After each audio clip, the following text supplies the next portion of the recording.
If we could start with the first half, after 15 minutes, you subbed off the keeper Kinský on his first Champions League start. Was it a wrong decision to give him a start tonight? No, after you see what happened, for sure is a wrong decision. But it was for me right decision to do, thinking before, because the team changed the competition. It was a moment right to do. Unfortunately, happened what happened. Never change a goalkeeper after 20 minutes, but it's like it's happened. Obviously, there was no acknowledgement from you when he came off the pitch. Have you spoken to him since? And is there any sort of worry from you in terms of his future confidence after that? No, it's moment like it. We don't need to comment. It's not moment to speak too much. Strange game, very strange game. It happened. We scored. We give them 3 goals. After we even start good, but then the problems kill us. That 3 situation. Very, very, very strange when unusually. So it took us confidence. Then we start. We did quite something. We had opportunity to make 4-2, and then we could see the goal for 5-1, 5-2. We apologize to the fans who were today, also to everyone. Had a difficult moment. Igor, you're brought in. Everything looks like going wrong. Every small mistakes we pay. Everything like he's doing. It's unbelievable. Even this now situation in the end, 2 players. They have this kick between them, 2 players out. It looks like everything is going in against us. You were brought in to make instant impact. It's now 4 losses from 4 games. In those games, 14 goals conceded. Do you still have confidence that you can turn this around? I need to keep working. As I said, not speaking too much, stay focused on things we can do. As I said before, unbelievable, difficult to explain everything. It's the first time I see this, all the things in my career, 15 years. So what I can tell you, I'm focused to resolve the problems, the player also. So we need to stay positive.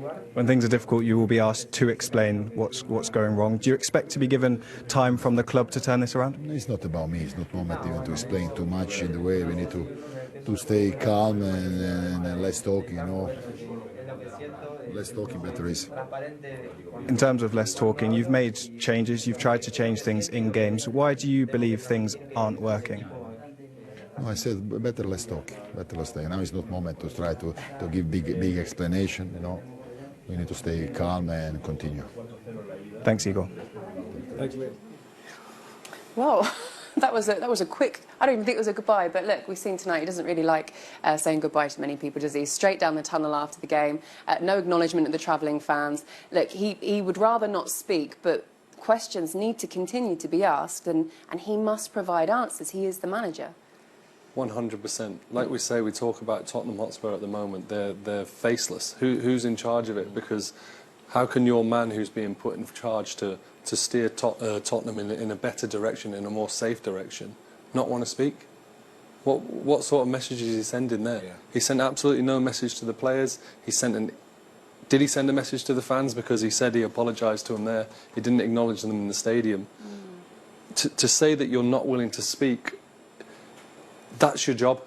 Yeah. You're the coach. Yeah. You're the manager of the football club. It's no surprise the club are under the cosh at the moment. They're massively under the cosh.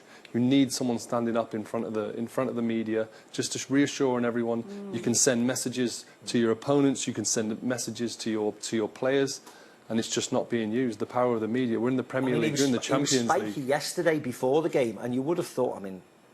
You would have thought that the Champions League was a bit of a respite from the Premier League. So coming into this tournament, because they've done so well, and you think it's like he'd have a breath of fresh air. But yesterday he was very spiky, wasn't he, with Jules Beach, his interview. And again, he hasn't helped himself today. He should be there fronting up. Unfortunately, he's the one who needs to front up. He's the one who's getting paid from now to the end of the season, firefighting, getting bonuses to stay in the Premier League. So he is the one who needs to come up. And as Joe said, when it's bad, say it's bad. Say you apologise. Say I'm sorry. Yeah, we'll do this. We'll do that.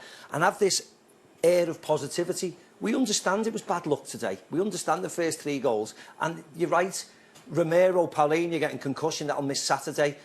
Van der Ven being suspended. That is, everything is just piling on top and on top and on top. But he knew that when he brought in. He was brought in because they were in a dire position.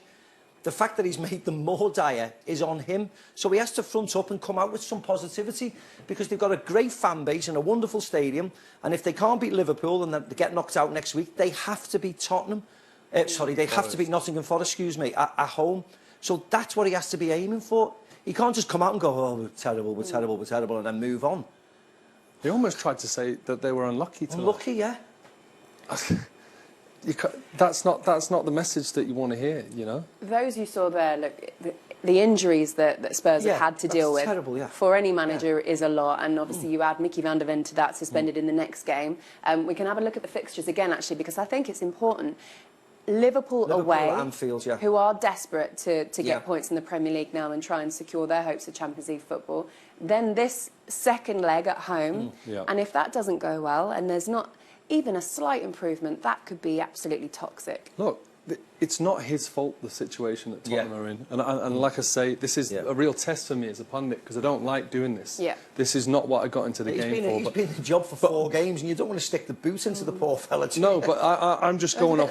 I'm just going off what I want from a head coach in these situations. And it's not about being perfect. It's not about coming here and have a tactical masterclass, and you're not going to turn it around with a 3-0 win. It's about being together. It's about sending messages to the club, to the players. All right, you're not going to win every game. You can't just turn Tottenham round. But you need to send a message for the rest of the season. And I'm not getting it off him. I'm getting a vibe of very much that it's not my fault. Everything that's gone on around me is not my fault, and I don't quite know what to do. So I'm going to keep changing things. And as Maka said, different positions, kind of sticking up for people, but also not sticking up for them at the same time. It's not what I'd want to see from a manager in a situation like this. And like I say, it's not his fault. Do they stick or twist now? They have a big decision I think that, unfortunately, and I'm the same as Joe, I think they twist because they've twisted that many times, they may as well go again. I don't think they'll win at Anfield. Even the best Tottenham teams don't win at Anfield, unfortunately, and they're decimated by injuries.